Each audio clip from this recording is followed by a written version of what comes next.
El día de hoy tenemos el gusto de presentar a Javier Pérez López con el trabajo acerca de convección de Rayleigh Benard. Eh, bueno, el profesor Javier Pérez, ya muchos de nosotros los conocemos, es profesor para el Instituto de Educación Media Superior. ¿Estoy en lo correcto, Javier? Sí, sí, sí. Ah, perfecto. Y hace poco acaba de terminar su doctorado. Entonces, adelante, Javier, te escuchamos. Ok, muchas gracias. Bueno, muchas gracias a todos. Muchas gracias a Aldo por la invitación. Ahí esta cosa se mueve solita. Este, También quiero disculparme porque yo a Aldo le había dado un resumen distinto y le platicaba que en estos días estuve trabajando pues intensamente con este tema y entonces preferí cambiarlo. Espero no haber causado muchos inconvenientes. Bueno, de lo que yo les voy a platicar es de la no monotonía de una curva que aparece cuando manejamos dos parámetros en el inicio de la convección de Rayleigh-Benard. Esos dos parámetros son el número de Rayleigh, que ahorita hago una descripción breve de él, y el número L, también lo describo enseguida. El contenido de esta charla está partido en 5 partes. Primero voy a dar una introducción que es algo muy general, algo que puede pecar de no sustancioso, de no formal, pero en la segunda parte pues doy un planteamiento formal. Después les muestro los resultados que obtuve y parte de esta charla que a mí me parece importante es la validación de esos resultados. Los valido por diferentes métodos y entonces pues yo creo que tengo la creencia de que mis resultados están correctos y entonces pienso yo pues compartirles estos resultados. Después voy a hacer unos comentarios finales. Bueno, pues comencemos. Fíjense que yo voy a hablar del mecanismo de la inestabilidad térmica. Nosotros tenemos fluido que está confinado en un recipiente en forma de caja y esa caja tiene base cuadrada.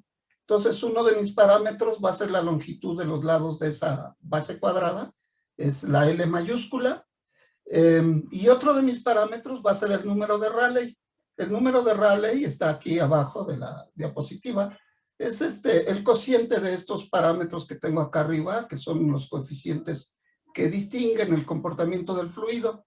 Entonces, como nosotros los vamos a dejar fijos, pues entonces el número de Rayleigh va a depender de delta T, del gradiente de la temperatura, se le conoce así, y de la letra D, que es un parámetro que que describe la altura del recipiente. Entonces, todos los recipientes que yo voy a considerar tienen altura 1. Entonces, en términos generales, el número de Rayleigh, pues nada más depende de la diferencia de temperaturas entre la parte de abajo del fluido, que es donde se le está suministrando calor, y la parte de arriba. Luego, si la parte de arriba se mantiene constante, a temperatura constante, pues entonces mi número de Rayleigh en realidad está midiendo la temperatura que yo le estoy suministrando al fluido. Entonces, en términos, digamos, muy generales, este número de Rayleigh pues, se refiere a la temperatura. Mi ejercicio, mi trabajo tiene que ver con las paredes laterales no conducen calor, mientras que las paredes de arriba y de abajo pues sí conducen calor. Bueno, pues más o menos ese es el esquema con el que trabajo, pero pues les voy a platicar acerca de lo que han hecho otros autores y también acerca del inicio del movimiento. Fíjense que cuando empieza a moverse el fluido, la configuración que toma ese movimiento pues es distinta dependiendo del valor de la L, es decir, dependiendo del tamaño del recipiente. Por ejemplo, aquí muestro el movimiento para un valor L igual a 1, y como la altura es 1, pues en realidad estoy hablando de un cubo, y un valor de Rayleigh aquí establecido, aquí escrito. Entonces, la configuración que toma al empezar a moverse el fluido, pues es una configuración conocida como rollo. Fíjense que la superficie amarilla es una superficie en donde la velocidad vertical vale 0. Eso hace que esta superficie amarilla pues me divida el movimiento del fluido yo distinga que hay regiones en donde el fluido va a subir y regiones en donde el fluido baja. Fíjense que la segunda figura, en donde L vale 2, pues es una configuración muy distinta a la anterior. Ahora la configuración es un movimiento en forma de toro y ahora la L vale 2, es una caja más ancha, la altura es 1 y el valor de Rayleigh, pues por supuesto también cambia. Y así nos vamos, ¿no? Aquí hay una configuración un poco más complicada, en donde ya empiezan a haber diferentes simetrías. Bueno, eso es como estoy tratando de transmitirles que el número de Rayleigh pues depende del valor de la L y no solo el número de Rayleigh, sino también las configuraciones de movimiento al inicio de la convección. Bueno, ahora voy a hablar de cilindros y de recipientes en forma de caja. Esta lámina habla de solo cilindros y la diferencia son dos tipos de cilindros, uno con paredes laterales que conducen calor y otro con paredes laterales que no conducen calor. Entonces, estas gráficas las copié del mismo autor que está citado en la parte de abajo. Fíjense que hay monotonía en uno de los casos y no monotonía en el otro caso. Y esta es una constante. En varios trabajos se presentan este tipo de comportamientos. Monótonos en un caso, en el caso de que las paredes laterales sean conductoras de calor, y no monótonos en el otro caso, en el caso que las paredes laterales sean aisladas térmicamente. Entonces, esto es un trabajo pues, que ya tiene un rato, es del 83, y nos permite darnos una idea de cómo se está relacionando Rayleigh crítico contra, en este caso, un cociente, una razón de las longitudes del radio del cilindro sobre la altura del cilindro. En cualquiera de los dos casos, para una razón más grande, bueno, pues estamos hablando de recipientes que cada vez son más anchos. Bien, ahora voy a hablar de recipientes con bases rectangulares. Fíjense que aquí hay también cosas que llaman la atención. Por ejemplo, el segundo autor que aquí cito, Jenin y Sani, estos autores pues muestran que efectivamente hay monotonía cuando calculan sus números de Rayleigh para su trabajo que ellos están haciendo, que particularmente son paredes laterales conductoras de calor. Y el otro trabajo me llamó mucho la atención, es de unos señores que se apellidan Brentas y otro Narayanan. Estos señores no muestran monotonía, muestran lo contrario, muestran no monotonía en el caso de que las paredes sean aisladas, pero lo demuestran de una manera muy particular y al rato voy a hablar más de ellos. Entonces, más o menos esa es la idea que motiva este trabajo, como diferentes comportamientos con diferentes condiciones de frontera. Y bueno, ahora nos vamos a dedicar al trabajo que yo estoy haciendo, que les recuerdo, las paredes laterales son aisladas térmicamente. Entonces, estas son las ecuaciones. El inicio del movimiento está modelado por la parte lineal y estacionaria. Entonces, yo tengo estas ecuaciones. En realidad, las ecuaciones 1 y 2, pues son 5 ecuaciones, porque la primera ecuación es una ecuación vectorial con 4 entradas, y la segunda, pues es la condición de divergencia cero, ecuación de continuidad. Fíjense que los vectores F que están en la primera ecuación, pues son vectores que concatenan, aquí está abajo, donde está mi cursor, concatenan la velocidad con la temperatura. Entonces, ya les digo, estas ecuaciones 1 y 2, pues en realidad son 5 ecuaciones y se pueden leer relativamente fácil. El laplaciano del vector, pues es el laplaciano de cada una de las entradas. Mientras que esta matriz J, pues lo que hace es que pone el componente vertical de la velocidad en la ecuación de la temperatura y la temperatura en la ecuación del componente vertical de la velocidad.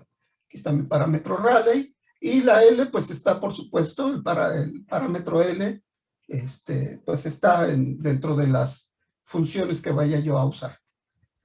En mis condiciones de frontera, todas las paredes son rígidas y dado que las paredes laterales son aisladas, pues tengo esta derivada igual a 0 y la temperatura, la temperatura en la parte de arriba y de abajo, pues es 0 también. Fíjense que no lo he dicho, perdonen, mis variables de velocidad, temperatura y presión son desviaciones de las soluciones del estado en reposo. Particularmente esta teta se mueve linealmente con respecto a z y la presión se mueve cuadráticamente. Bueno, entonces lo que usamos, fíjense que pasé muy rápido mi portada de esta presentación. Está escrito, pero nunca lo mencioné. Fíjense que este trabajo es un trabajo conjunto con mi asesor de tesis, el doctor Joaquín Delgado. Perdonen por no haberlo mencionado, porque pues yo voy a estar hablando en términos de plural. Entonces nosotros lo que hicimos fue usar el método de Galerkin, que se trata de usar funciones base que forman un conjunto completo y construir la solución, una solución que llamamos solución aproximada, F aproximada, que es combinación lineal de esas funciones base. En este momento, ahora mismo, tanto los coeficientes como las funciones base son desconocidos, pero en las siguientes 2 o 3 láminas construimos esas funciones base. Entonces, en realidad, el trabajo consiste en encontrar esos coeficientes desconocidos. El sistema que se tiene que resolver es este sistema dado por n ecuaciones y en donde nosotros estamos multiplicando pues, las ecuaciones multiplicadas por cada una de estas funciones base. Este método se llama el método de residuos pesados, del cual el método de Galerkin forma parte. El producto interior que nosotros usamos está definido aquí abajo y particularmente el gradiente de la presión desaparece ante este producto, escalar por condiciones de frontera. Bueno, entonces, ahora las siguientes láminas tratan sobre la construcción de estas funciones base. Fíjense que nosotros, en primer lugar, seguimos algunos autores, los cito más abajo, construimos unas funciones base que satisfagan la ecuación de continuidad. Si yo les recuerdo, allá arriba les decía que había 5 ecuaciones. Una de ellas es esta, de ecuación de continuidad, la divergencia 0. Y entonces, lo primero que nos proponemos es satisfacer esa condición. Entonces, para satisfacerla, pues buscamos potenciales escalares cuya divergencia sea nuestra velocidad. Y pues rápidamente podemos nosotros ver la forma que pueden tener estos potenciales, estos rotacionales. Por ejemplo, aquí tenemos 2 propuestas. Una está etiquetada como la primera propuesta y la otra como la segunda propuesta. En estas 2 propuestas nosotros usamos 2 funciones para modelar la velocidad, 2 funciones, 2 vectores para modelar la velocidad, y en la segunda propuesta usamos 3 vectores para la velocidad. Particularmente estos vectores tienen nombres, se llaman X rollos y Y rollos, y los de aquí abajo, pues al tercer vector lo llamamos un Z rollo. Entonces nosotros, en el trabajo que hicimos, el doctor Joaquín y yo, pues nosotros concluíamos que es suficiente usar 2 rollos en vez de usar 3 rollos, que la completez se veía satisfecha. Sin embargo, pues tuvimos observaciones de un referee y nos decía que no era completo el conjunto, y bueno, ya hicimos algunos cálculos y parece que tenemos una respuesta. Bueno, entonces, adicionalmente, esas funciones bases se escriben como potenciales escalares unidimensionales. Entonces, nosotros proponemos que sean de esta manera. Fíjense que aquí hay una cosa interesante, que en la lámina anterior nosotros veíamos la necesidad de contar las funciones base. Estaban cuantizadas por un único índice. Ahora que nosotros proponemos funciones unidimensionales, pues ahora ese índice se parte en 3 índices. Por supuesto, es posible construir una biyección entre los índices. Entonces, con respecto a contar los vectores que voy a usar, pues los puedo contar con un solo índice o con 3 índices IJK. Bueno, entonces me parece que ya podemos, ya tenemos idea que podemos satisfacer la condición de divergencia cero. Ahora vamos a tratar de satisfacer las condiciones de frontera. Efectivamente se puede hacer si nosotros proponemos problemas de Sturleville, que están escritos acá en 3 diferentes renglones. Son las derivadas segundas proporcionales a la eigenfunción. Entonces, con diferentes condiciones de frontera, y eso, las soluciones de estas familias, pues están escritas aquí abajo, son funciones sinusoidales, y otras funciones, las funciones f, se llaman funciones de Chandrasekhar o Wien functions. Pues también hay estas funciones, pues tienen un parámetro adicional, un parámetro lambda k, en el caso de que sean funciones pares, y un parámetro mu k en caso de que sean funciones impares. Entonces, con estas funciones nosotros podemos satisfacer las condiciones de frontera de nuestro problema. Si las elegimos de esta manera, pues por supuesto que satisfacemos la divergencia cero, pero también satisfacemos cada una de las condiciones de frontera. Entonces aquí están escritos los 3 rollos para la velocidad y el vector de la temperatura. Bueno, pues aquí se hacen unas aclaraciones acerca de cómo se van a manejar las variables, pero pues eso ya corresponde a la implementación del método numérico. Adicionalmente, nosotros tenemos que elegir las paridades que vamos a usar, puesto que nuestras funciones base son pares o impares, pues entonces podemos elegirlas de 2 maneras. Eso quiere decir que en total podemos elegirlas de 8 maneras distintas. Usualmente, bueno, la forma en que se puede elegir, pues es fijar la paridad de las funciones unidimensionales. Por ejemplo, aquí en la columna de temperatura, fijo la paridad de las funciones unidimensionales, y una vez fijada esa paridad, pues en automático quedan fijas las paridades de las otras funciones pertenecientes a las velocidades. Adelante, pues voy a hacer mención de estos bloques, de estas paridades, en trabajos con elecciones con variables unidimensionales, pues dicen ellos en el modo, por ejemplo, OEE, ¿no? Pueden decirlo, pero aquí es imposible citarlo de esa manera porque tendría que yo hablar de todas estas paridades. Entonces, en vez de hablar de todas ellas, digo en el bloque 1, y estoy hablando de las paridades, de las simetrías de mi problema.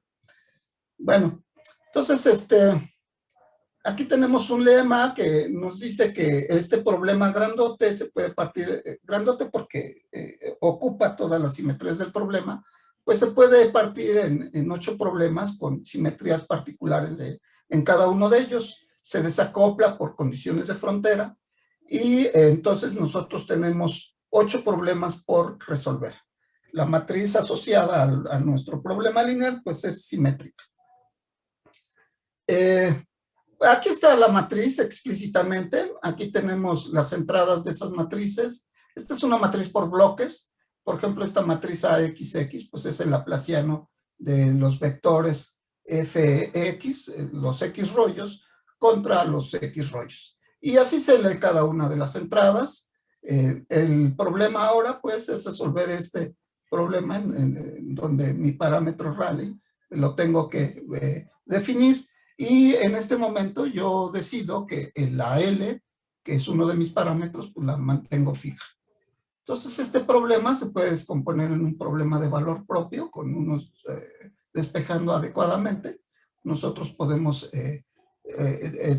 podemos resolver pues este problema que está aquí abajo, donde la matriz A pues es una matriz formada por la multiplicación de los rollos en el sentido horizontal.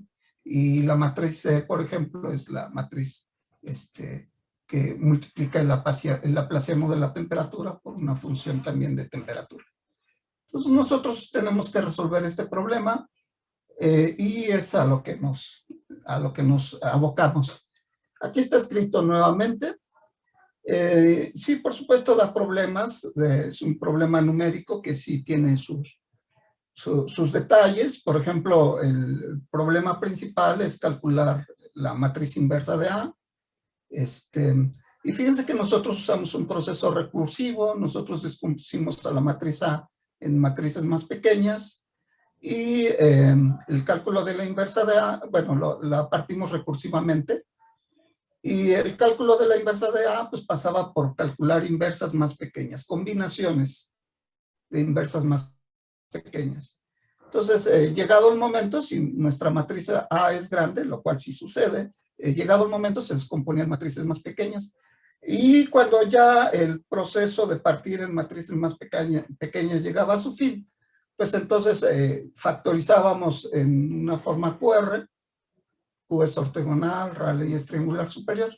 Entonces factorizábamos esa matriz y a partir de la factorización pues calculábamos la inversa de una sola matriz. Ya que teníamos a la matriz A, A a la menos 1 establecida, pues metíamos el método de potencias y calculábamos el valor propio dominante y el lambda, el valor propio dominante, y entonces pues nosotros obteníamos el valor Rayleigh crítico que buscábamos. Bueno, estos son nuestros resultados. Están escritos, solamente son 4 bloques.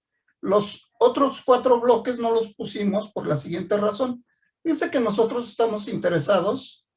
Bueno, antes de decirles la razón, quiero decirles que aquí tengo insertadas imágenes más pequeñas dentro de una imagen más grande. Hice esta inserción porque si ustedes se pueden dar cuenta, las curvas se van trenzando. Ahorita explico qué entiendo por estas curvas. Las curvas se van trenzando y entonces, pues, después del valor 4, pues ya es imposible. Sí, perdón. Other fluxes also which are ready to use fluxes like lax feathering, but it's very dissipative. There are central flux, it's very unstable, and so for the specific problem you have to construct these fluxes. So the best and kind of like very robust. Entendí que cuál es el problema específico, sí, perdón.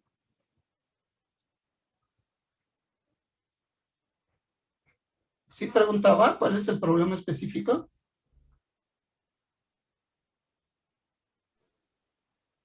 No estoy seguro, Javier, de que haya sido deliberado. A ver si ahorita responde. Ok, bueno, dado el caso, si quisiera preguntar otra vez, se lo agradezco, y si no fue deliberado, bueno, pues seguimos. Gracias, Javier. Sí, gracias.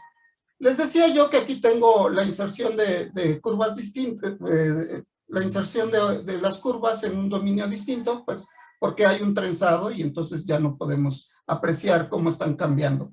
Entonces, básicamente la misma curva, pero con, digamos, poniendo atención en otras partes que de otra manera no se distinguiría. Les quiero decir, estas curvas son los números Rayleigh críticos de cada simetría, con respecto al valor L. La estrategia que usamos fue fijar L, y una vez que estaba fija el valor de L, pues calculábamos el Rayleigh crítico para cada uno de los modos, para cada una de las simetrías. Entonces, después interpolamos y obtuvimos estas funciones, estas relaciones, estas funciones de Rayleigh crítico que dependen contra L. Les decía yo que la parte importante es la parte de abajo, porque la envolvente, la curva de abajo, la que va incorporando todas las contribuciones de las curvas por bloques, pues me da el valor de Rayleigh crítico, que es el valor en donde va a iniciar la convección. Entonces, si bien en algunos momentos, por ejemplo, el bloque 1 y 4 puede ser el bloque dominante, ser el bloque que me da el inicio del movimiento, bueno, pues si me muevo, por ejemplo, a L igual a 2, pues es otro bloque, es otra curva, la curva gris, que corresponde con el tercer bloque. Entonces, el inicio de la convección de mi problema, pues va cambiando de simetrías, va cambiando de bloques, y esto es lo que nos describe estas gráficas que tengo aquí.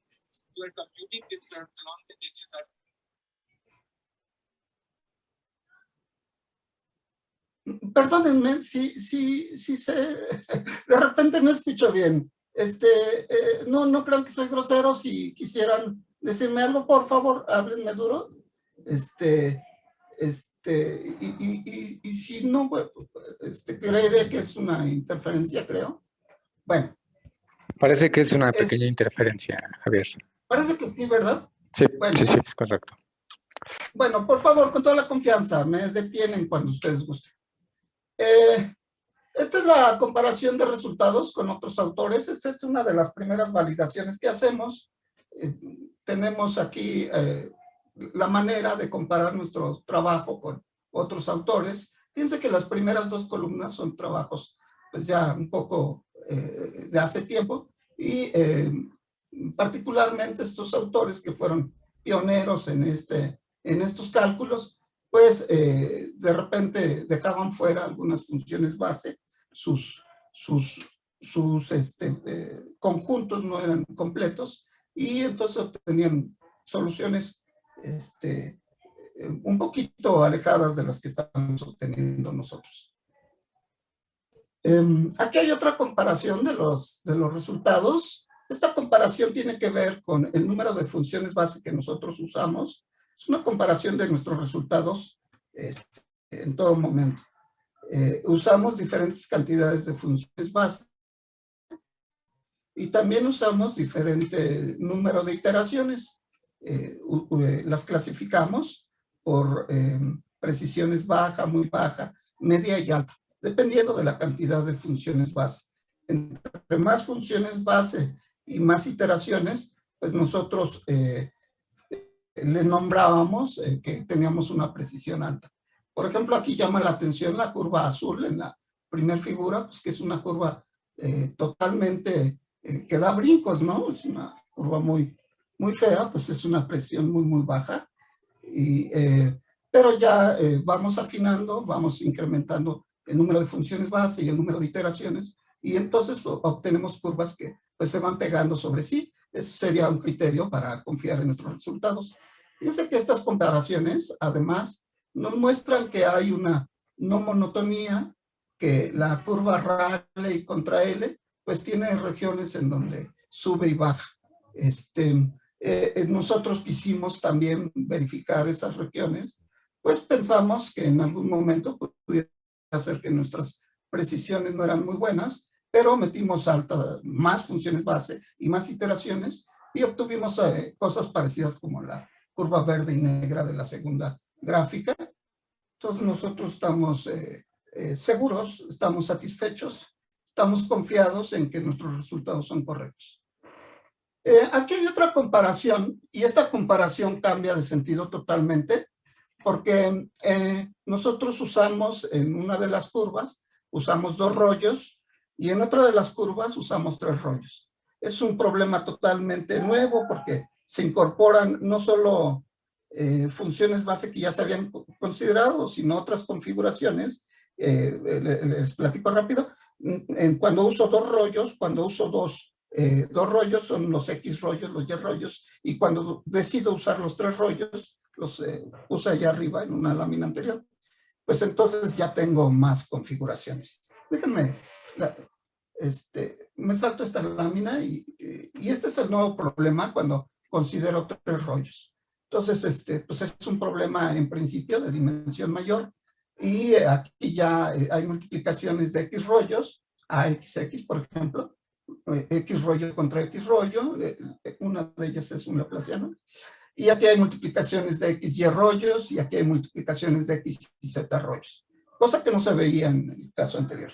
Bueno, entonces lo que yo les decía es que no solo comparamos, subimos el número de funciones base y subimos el número de iteraciones, sino que también nosotros pues resolvimos el problema con 3 rollos, y fíjense que pues nos dio un resultado consistente, lo cual refuerza nuestra creencia de que estamos bien. Un comentario es que cuando nosotros metimos 3 rollos, era como convergía con pocas funciones base, 2000, con 2000 funciones base, obtenemos resultados pues confiables, mientras que cuando teníamos 2 rollos, que es una modelación digamos más pobre, pero no por eso incompleta, usamos alrededor de 24.500 funciones base. Entonces, pues sí hay una diferencia enorme entre usar 2 y 3 rollos, enorme en este sentido operativo, en cantidades de funciones base a ocupar, pero en términos de resultados, pues nosotros podemos obtener, al menos lo que obtuvimos son resultados muy parecidos. Fíjense, esta es una última comparación. Les decía yo que hay unos autores, Brentas, que ellos decían que ellos demostraron en su problema que la relación Rayleigh y L cuarta, aquí está, Rayleigh y L cuarta, es un polinomio creciente. Lo demostraron en su trabajo con las condiciones de frontera que nosotros tenemos. Y entonces, si es un polinomio creciente, pues ellos decían que se puede encontrar un polinomio para la curva Rayleigh contra L. Fíjense que estoy hablando de 2 curvas distintas. En una, si ustedes ven la ordenada, en una es Rayleigh y L cuarta, y en la otra es Rayleigh. Entonces son 2 curvas distintas. Brentas decía que la curva Rayleigh y L cuarta es un polinomio de grado mayor que 4 y que además siempre es creciente. Eso lo demostró él para contenedores con base rectangular y nada más movía una de las direcciones. La diferencia del trabajo de estos señores con el nuestro, de estos autores, es que nosotros estamos moviendo 2 direcciones porque nuestras bases son cuadradas. Pero a pesar de que hay una diferencia, digamos, fundamental, los resultados que obtuvo el señor también son aplicables al menos vemos que son aplicables, que cumplen. Nos faltaría justificar por qué sí cumplen, hacer una demostración formal, pero sí cumplen lo que él obtuvo en su trabajo, sí, se satisface también en nuestro trabajo. La curva Rayleigh L cuarta es creciente y eso hace que se pueda encontrar un polinomio en la curva Rayleigh L que sea no monótona. Entonces, pues esa es la última comparación y todas estas comparaciones pues han sido para transmitirles que nosotros encontramos curvas no monótonas y que pues por varios métodos hemos revisado que esa no monotonía pues no sea engañosa y es cierto que nos falta hacer una demostración formal. A mí me parece que el procedimiento de Brentas sería como lo más cercano a lo que nosotros podemos hacer. No sé cómo ando de tiempo, Aldo.